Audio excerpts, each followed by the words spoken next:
ഈശോ മിശിഹായ്ക്ക് സ്തുതിയായിരിക്കട്ടെ. തെനാക് നവംബർ 1-ാം തീയതി സകല വിശുദ്ധരുടെയും തിരുനാൾ ദിവസം. സത്യത്തിൽ ചരിത്രം പരിശോധിക്കുകയാണെങ്കിൽ സകല വിശുദ്ധരുടെയും തിരുനാൾ ദിവസം ആയിരുന്നില്ല നവംബർ 1.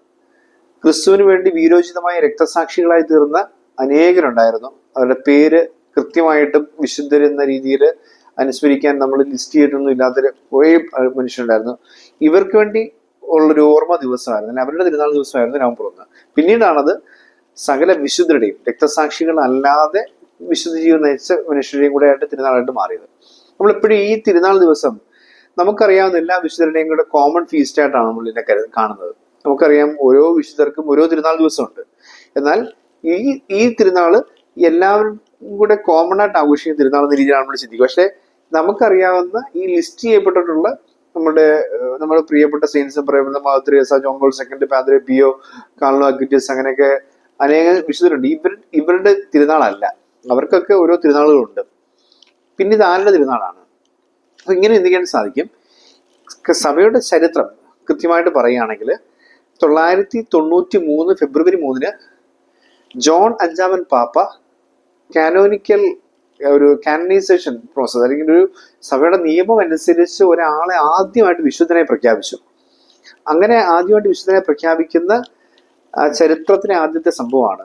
അപ്പൊ നമ്മൾ പറയാം അതിനു മുമ്പുള്ള വിശുദ്ധരൊന്നും ഈ കാനനൈസേഷൻ പ്രോസസ്സിലൂടെ പോയി അല്ലെങ്കിൽ കാനനൈസ്ഡ് ഇങ്ങനെ വിശുദ്ധനായി സഭ ഔദ്യോഗികമായി പ്രഖ്യാപിച്ചവരല്ല. വോക്സ് പോപ്പുലി എന്നാണ് പറഞ്ഞിരുന്നത്. ഈ ജനത്തിന്റെ ശബ്ദം എന്നാണ് ആ വാക്കിന്റെ അർത്ഥം. വോക്സ് പോപ്പുലി, ജനം പറഞ്ഞു ഇവർ വിശുദ്ധനാണെന്ന്. അവർ പ്രാർത്ഥിച്ചു, അവർക്ക് അനുഗ്രഹം കിട്ടിയിട്ടുണ്ട്. അതിനുള്ള ജീവിതം തന്നെ അവർക്ക് സാക്ഷ്യമായി ഇവരുടെ മുമ്പിലുണ്ട്. അതും ജനം പിന്നീട് പറഞ്ഞറിഞ്ഞ് സെബസ്ത്യാനോസും ഗീവർഗീസും ഗസ്റ്റവറും ഒക്കെ നമ്മൾ ഓർക്കുമ്പോൾ ഇവരൊക്കെ അവർക്കറിയാം ഇവർ വിശുദ്ധരായിരുന്നു എന്നുള്ളത്. അതുകൊണ്ട് അവരോട് മരണാനന്തരം അവരോട് പ്രാർത്ഥിച്ചപ്പോൾ അനുഗ്രഹങ്ങൾ കിട്ടിത്തുടങ്ങി. അങ്ങനെ അവർ വിശുദ്ധരെ പരിഗണിക്കപ്പെട്ടു. അപ്പൊ അതൊക്കെ ഒരു പ്രീ കാനനൈസേഷൻ കാലഘട്ടത്തിൽ ഉണ്ടായിരുന്ന വിശുദ്ധരാണ്. അവര് ലിസ്റ്റിൽ പെടുന്നവരുണ്ട്. പക്ഷെ നമുക്കറിയാം ഇവരൊക്കെ ഈ പ്രീ കാനനൈസേഷൻ പീരീഡിൽ ഈ 1993 മുമ്പ് ജീവിച്ചിരുന്ന വിശുദ്ധരൊക്കെ വിശുദ്ധര് തന്നെയാണ്. പക്ഷെ സഭ ഔദ്യോഗികമായി ഇങ്ങനെ പ്രഖ്യാപിച്ചിട്ടുള്ളവരല്ല. സഭ ഔദ്യോഗികമായി ആദ്യം പ്രഖ്യാപിച്ച് ഈ 1991 പ്രഖ്യാപിച്ചെന്ന് പറയുന്നത് ഒരു ജർമ്മൻ ബിഷപ്പായിരുന്ന, ഓക്സ്ബർഗ് എന്ന് പറയപ്പെടുന്ന സ്ഥലത്തെ ബിഷപ്പായിരുന്ന ഉൾറിക് എന്ന് പറയപ്പെടുന്ന വിശുദ്ധനാണ്. Saint Ulrich of Augsburg. അദ്ദേഹം യഥാർത്ഥത്തില് 1923 മുതൽ 1973 വരെയുള്ള കാലയളവില് മെത്രാനായി സേവനം ചെയ്ത് വിശുദ്ധ ജീവിതം നയിച്ച് ജനത്തിന് അറിയാമായിരുന്നു. സഭ അതിനെക്കുറിച്ചുള്ള പഠനങ്ങളിൽ ഏർപ്പെട്ടിട്ട് ആദ്യത്തെ കാനനൈസേഷൻ നടക്കുകയാണ് 1993. അങ്ങനെയാണ് ജോൺ 5-ാമൻ പാപ്പയുടെ കാലഘട്ടത്തിൽ ജോൺ 5-ാമൻ പാപ്പയാണ് ഈ പ്രഖ്യാപനം നടത്തുന്നത്.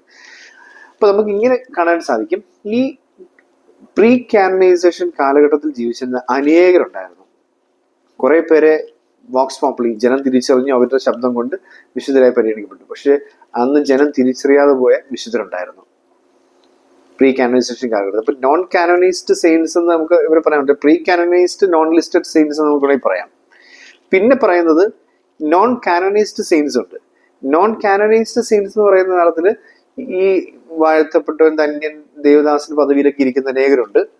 പിന്നെ ആ പദവിയിൽ പോലും എത്താതെ, എന്നാൽ അതിൻ്റെ ഒരു ആൾക്കാർക്ക് അറിയാം, പ്രാർത്ഥിക്കുന്നൊക്കെ ഉണ്ട്. പക്ഷെ അവര് കാനനൈസേഷൻ പ്രോസസ്സിലൂടെയൊന്നും കയറിയിട്ടില്ല. അപ്പൊ നോൺ കാനനൈസ്ഡ് ആയിട്ട് നമുക്ക് പറയാവുന്ന കുറെ സെയിൻസ് അങ്ങനെ ഉണ്ട്. അവരും അൺലിസ്റ്റഡ് എന്ന് വേണമെങ്കിൽ പറയാം. അവർ ലിസ്റ്റൊന്നും പെട്ടിട്ടില്ല എന്നുള്ളതാണ് യാഥാർത്ഥ്യം. പക്ഷെ അൺനോൺ സെയിൻസ് ഉണ്ട്. അൺനോൺ സെയിൻസ് എന്നൊക്കെ പറയുന്ന തരത്തില് അൺലിസ്റ്റഡ്, അൺനോൺ എന്ന് പറയുന്ന ഏകദേശം ഒരേ അർത്ഥമൊക്കെ തന്നെ ആണെങ്കിലും അൺനോൺ സെയിൻസ് എന്ന് പറയുന്ന തരത്തില് ആരാണ്? നമുക്കിടയിൽ വിശുദ്ധര് ജീവിച്ചിരിപ്പുണ്ട്. നമുക്ക് അറിഞ്ഞുകൂടാ. നമ്മളിപ്പം ജീവിക്കുന്ന കാലഘട്ടത്തിൽ നമുക്കിടയിൽ വിശുദ്ധര് ജീവിക്കുന്നുണ്ട്. അവര് കൃത്യമായി ദൈവത്തിനറിയാം അവർ വിശുദ്ധരാണെന്ന്. അങ്ങനെയുള്ള വിശുദ്ധരുണ്ട്. അപ്പം അവര് ജീവിച്ച് മരിച്ചു പോയി കഴിഞ്ഞാലും നമ്മൾ അവരെ തിരിച്ചറിയുന്നില്ല. ദൈവം തിരിച്ചറിഞ്ഞിട്ടുണ്ട്, അവര് വിശുദ്ധരാണ്. അങ്ങനെ പല കാറ്റഗറിയിൽപ്പെട്ട കാനനൈസ്ഡ് ചെയ്യപ്പെടാത്തത്, കാനനൈസേഷൻ ചെയ്ത കാലഘട്ടത്തിന് മുമ്പുള്ളത്, ലിസ്റ്റിൽ പെടാത്തത്, നമുക്കിടയിൽ നമ്മൾ അറിയാത്തത്, അങ്ങനെ പല കാറ്റഗറിയിൽപ്പെട്ട അനേകം മനുഷ്യർ വിശുദ്ധരായിട്ട് ഈ ഭൂമിയിൽ ജീവിച്ചിരുന്നിട്ടുണ്ട്. അവരെ ഓർക്കുക, അവരുടെ എല്ലാം വിളിച്ച് അവർ പ്രാർത്ഥിക്കാം. നമുക്ക് അവരുടെ പേരറിഞ്ഞൂടാ, അവരുടെ ആരുടെ പേരറിഞ്ഞൂടൂ, പക്ഷെ അവരോട് നമ്മൾ പ്രാർത്ഥിക്കുകയാണ്. വെളിപാടിന്റെ പുസ്തകം 7-ാം അധ്യായം 9-ാം വാക്യം ഇങ്ങനെയാണ്: ഇതിനുശേഷം ഞാൻ നോക്കിയപ്പോൾ ഇതാ എണ്ണിത്തിട്ടപ്പെടുത്താൻ ആർക്കും സാധിക്കാത്തൊരു വലിയ ജനക്കൂട്ടം. വെളിപാട് 7:9. എണ്ണിത്തിട്ടപ്പെടുത്താൻ ആർക്കും സാധിക്കാത്തൊരു വലിയ ജനക്കൂട്ടം. അതാണ് ഈ ഓൾ സെയിൻസ് എന്ന് പറയപ്പെടുന്നത്, വലിയ ജനക്കൂട്ടം. അവർ സകല ജനതകളിൽ നിന്നും, ഗോത്രങ്ങളിൽ നിന്നും, രാജ്യങ്ങളിൽ നിന്നും, ഭാഷകളിൽ നിന്നുള്ളവർ. അവർ വെള്ള അങ്കി അണിഞ്ഞു, കയ്യിൽ കുരുത്തോലയുമായി സിംഹാസനത്തിന് മുമ്പിൽ കുഞ്ഞാടിന്റെ മുമ്പിൽ നിൽക്കുന്നു. പിന്നെ അങ്ങോട്ട് പോവുകയാണ്. വിശുദ്ധരുടെ പ്രതിഫലത്താണ് ആ ഭാഗത്തിന്റെ തലക്കെട്ട്. അപ്പൊ ഈ വെളിപാട് 7:9 പറയുന്ന ഈ വലിയ ആർക്കും എണ്ണിത്തിട്ടപ്പെടുത്താൻ പറ്റാത്ത രീതിയിൽ പല രാജ്യങ്ങളിൽ നിന്നും, ഗോത്രങ്ങളിൽ നിന്നും, ഭാഷകളിൽ നിന്നും ഒക്കെ വന്നിരിക്കുന്ന അനേകരുണ്ട്. നോൺ കാനനൈസ്ഡ്, അൺലിസ്റ്റഡ്, അൺനോൺ എന്നൊക്കെ പറയാവുന്ന വിശുദ്ധര്. അവരുടെ പേരൊന്നും ആർക്കും അറിയത്തില്ല. അവരുടെ തിരുനാൾ ദിവസമാണിത്. പിന്നെ നമ്മൾ എന്തിനാണ് ഈ തിരുനാൾ ആചരിക്കുന്നത്? നമ്മൾ ഇന്നത്തെ വായന വായിക്കുന്നത് അഷ്ടസൗഭാഗ്യങ്ങളാണ്. നമ്മൾ കൃത്യമായിട്ടും ഈശോ ഇങ്ങനെ പറയുന്നുണ്ട്: ദാരിദ്ര്യാരൂപി തിരഞ്ഞെടുത്തവർ ഭാഗ്യവാൻ.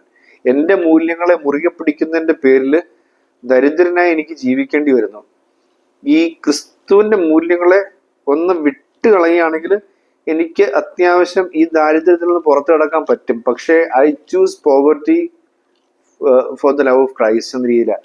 എനിക്ക് എൻ്റെ ക്രിസ്തുവിനോടുള്ള സ്നേഹത്തെ പ്രതി ഞാൻ ദാരിദ്ര്യം ചൂസ് ചെയ്യുക.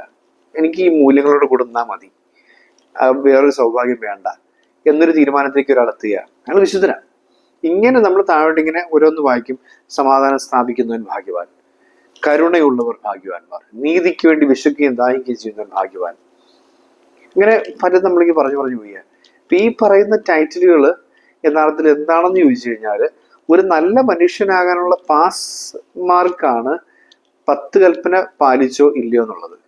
അയാൾ പാസ്സായി, പക്ഷെ അയാൾ വിശുദ്ധനായിട്ടില്ല. വിശുദ്ധനാകണമെന്നുണ്ടെങ്കിൽ ഒരു ഡിസ്റ്റിങ്ഷൻ കിട്ടണം, അല്ലെങ്കിൽ ഒരു ഫസ്റ്റ് ക്ലാസ് കിട്ടണമെന്നൊക്കെ പറഞ്ഞു. ഈ ഫസ്റ്റ് ക്ലാസ് ആണ് അഷ്ടസൗഭാഗ്യങ്ങൾ. അഷ്ടസൗഭാഗ്യങ്ങൾ കിട്ടിക്കഴിഞ്ഞാൽ ഫസ്റ്റ് ക്ലാസ്സിൽ അയാൾ വിശുദ്ധനായി. ഇതിനേക്കുള്ളൊരു ക്ഷണമാണ് നമുക്ക് മനസ്സിലാക്കാൻ സാധിക്കും. അപ്പൊ ഇതൊരു ഒരു ഓർമ്മപ്പെടുത്തലാണ്. എന്താണ് ഈ ഓർമ്മപ്പെടുത്തുന്നത്? സകല വിശുദ്ധരുടെയും തിരുനാൾ സകലരും വിശുദ്ധരാകാനുള്ള തിരുനാളാണ്.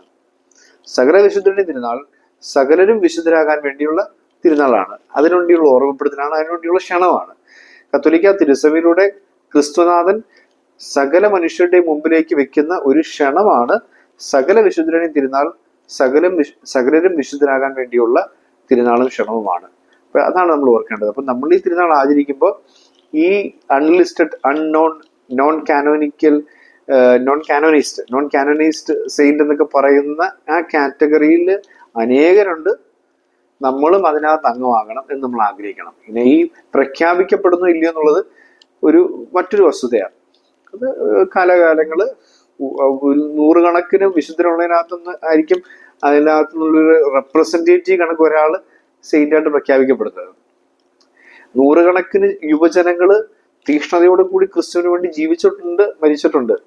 അതിനകത്തുനിന്നും ഒരു റെപ്രസെന്റേറ്റീവാണ് കാർല അക്വിറ്റസ് എന്ന് പറയുന്നത്. നൂറുകണക്കിന് തീഷ്ണപതികളായ വൈദികര് ജീവിച്ചിട്ടുണ്ട്. അതിനകത്തുനിന്ന് ഒരു റെപ്രസെന്റേറ്റീവാണ് ജോൺ മേരി വിയാനി അല്ലെങ്കിൽ പാദ്രി പിയോ എന്നൊക്കെ പറയപ്പെടുന്നത്. അപ്പൊ അങ്ങനെ നമുക്ക് മനസ്സിലാക്കാൻ സാധിക്കും. ഇവരൊക്കെ റെപ്രസെന്റേറ്റീവ്സ് മാത്രമാണ്. അവരെ റെപ്രസെന്റ് ചെയ്യുന്ന ആ ഒരു കാറ്റഗറിയിൽ നൂറുകണക്കിന്, ആയിരക്കണക്കിന് വിശുദ്ധ ഈ ഭൂമുഖത്ത് ജീവിച്ച് അറിയപ്പെടാതെ പോയിട്ടുണ്ട്. അവരുടെ എല്ലാം തിരുനാളാണിത്. അപ്പൊ അവരുടെ ഒരു കാറ്റഗറിയിലേക്കാണ് നമ്മൾ ഉൾച്ചേരുവാനായിട്ട് ആഗ്രഹിക്കേണ്ടത്.